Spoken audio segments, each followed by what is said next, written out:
हरे कृष्णा, राधे राधे। आप सभी का आपके अपने चैनल प्रभु कथा भजन में हार्दिक स्वागत है। आज इस वीडियो में मैं आप सभी को वैशाख महात्म का 11वां अध्याय सुनाऊंगी, जो इस प्रकार है। राजा मैथिल ने पूछा कि जब कामदेव भस्म हो गए तो फिर उनकी उत्पत्ति कैसे हुई।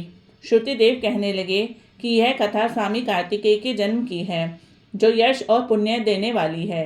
जब महादेव जी ने कामदेव को जला दिया तो उसकी स्त्री रति अपने पति को भस्म हुआ देखकर शोक से मूर्छित हो गई, और जब 2 घड़ी के पश्चात उनको मूर्छा आ गई तो अत्यंत विलाप करने लगी, जिससे सारा तपोवन दुखमय हो गया। अब रति ने चिता में जलकर शरीर त्याग देने का विचार किया और अपने पति के मित्र बसंत को पति की अंतिम क्रिया करने के लिए बुलाया। जब वह चिता बना रही थी तभी बसंत वहां आ गए। वह रति को देख अति दुखित हो रति को समझाने लगे और कहने लगे कि आत्मघात करना उचित नहीं है तथा धर्म के विपरीत है। जब बसंत ने उसके शरीर त्यागने का विचार दृढ़ देखा तो नदी के किनारे पर चिता बनाई और रति गंगा में स्नान कर सब इंद्रियों को रोक और मन को आत्मा में लीन करके चिता पर चढ़ने को तैयार हो गई। तो उसी समय आकाशवाणी हुई कि हे पति प्रेमा, तुम चिता में प्रवेश मत करो, तुम्हारा पति महादेव जी और कृष्ण भगवान से उत्पन्न होगा। इस प्रकार कर्म से उसके 2 जन्म होंगे तथा श्री कृष्ण के द्वारा रुक्मिणी के गर्भ से प्रद्युम्न रूप से उत्पन्न होगा। तू ब्रह्मा के शाप से शंबर नामक राक्षस के घर में निवास करेगी, वहीं तेरा पति प्रद्युम्न तुझको प्राप्त होगा। इतना कहकर आकाशवाणी समाप्त हो गई, और जब रति ने आकाशवाणी सुनी तो चिता में प्रवेश नहीं किया।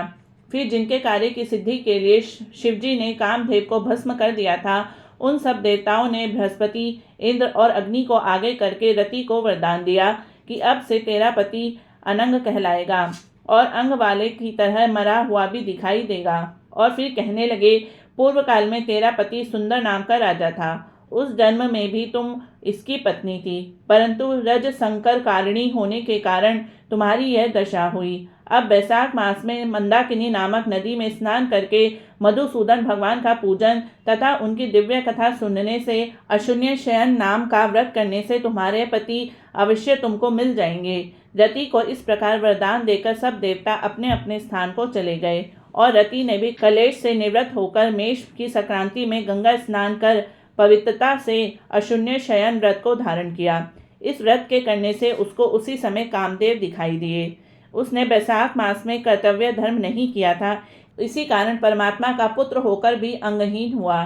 श्रुतिदेव कहने लगे, जब महादेव पार्वती जी के सामने खड़े हुए अंतर्धान हो गए तो पार्वती जी भी खड़ी रह गई और सोचने लगी कि अब क्या किया जाए। तब उनके पिता हिमालय उन्हें अपने घर पर ले गए, परंतु पार्वती जी शिवजी के गुणों पर इतना मुग्ध हो गई कि वे गंगा तट पर जाकर घोर तप करने लगी।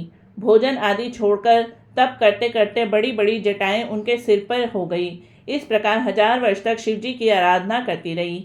एक दिन सायकाल के समय महादेव जी पार्वती जी की परीक्षा करने के लिए ब्रह्मचारी वेश धारण कर उनकी पर्णकुटी में आकर उनकी अचल भक्ति देखकर कहने लगे, हे भद्रे, जो तुम्हारे मन में है वह वरदान मांग लो।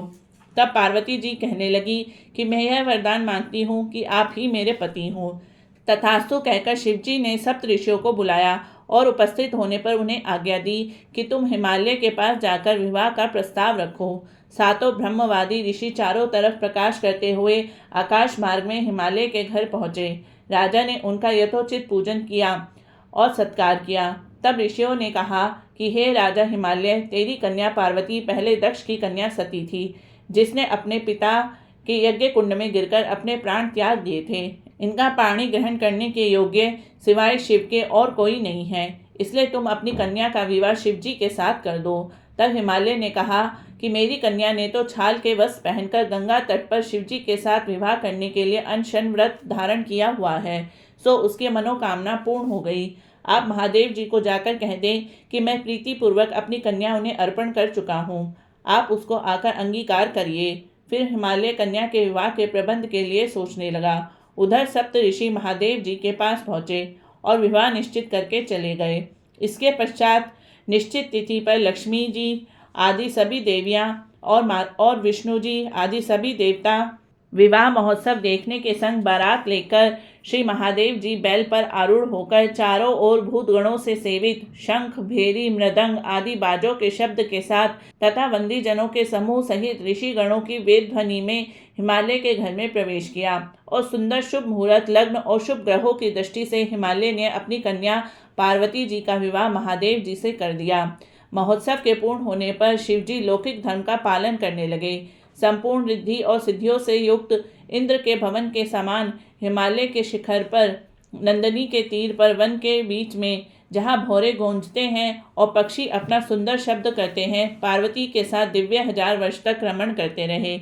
जब शिवजी पार्वती के संग नित्य रमण करते रहे परंतु गर्भ स्थिति न हुई तो देवताओं को अत्यंत चिंता हुई और सब मिलकर इसके कारण को सोचने लगे कि नित्य ही पार्वती के गर्भस्राव होने के कारण हमारे कार्य की सिद्धि नहीं हो रही है। फिर विचार कर अग्निदेव को बुलाया और उनको समझाया कि जिस समय महादेव जी रमण कर चुके हों तुम उनके सामने चले जाना।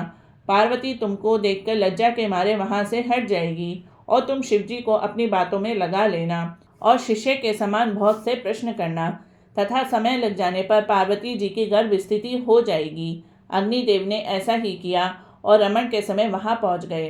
पार्वती जी लज्जा के मारे रमण छोड़कर एक तरफ हो गई। शिवजी महाराज को ऐसे समय अग्निदेव का आना बहुत बुरा लगा और उन्होंने शाप दिया कि मेरा वीर्य तुम्हारे मुख द्वारा तुम्हारे उदर में प्रवेश करे।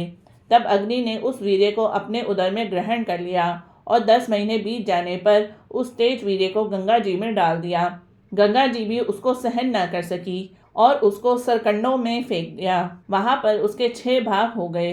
तब ब्रह्मा जी ने 6 कन्याओं को भेजा। उन्होंने उन 6 भागों को जोड़ा जिससे 6 मुख और 1 अंग जैसी आकृति का बालक बन गया। वह बहुत दिनों तक उस सरकंडों में ही पड़ा रहा। एक दिन महादेव जी और माता पार्वती जी बैल पर सवारी कर रहे थे कि सहसा पार्वती जी के स्तनों से दुग्ध की धारा बहने लगी। तब पार्वती जी ने महादेव जी से इसका कारण पूछा तो महादेव जी बोले, हे देवी, मैं इसका कारण कहता हूँ। देखो, यह पास में ही तुम्हारा पुत्र पड़ा हुआ है।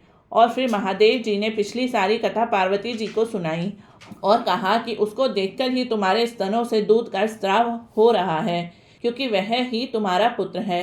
महादेव जी की यह बात सुनकर पार्वती जी ने उस बालक को गोदी में उठा लिया और अपने स्तनों का दूध पिलाने लगी। इस प्रकार पार्वती जी पुत्र स्नेह में मुग्ध होकर उसको कैलाश में ले गई और उसका पालन पोषण करने लगी। श्रुतदेव कहने लगे कि राजन, यह कुमार कार्तिकेय के जन्म की कथा मैंने तुमसे कही। इति श्री वैशाख महात्म 11वां अध्याय समाप्तम।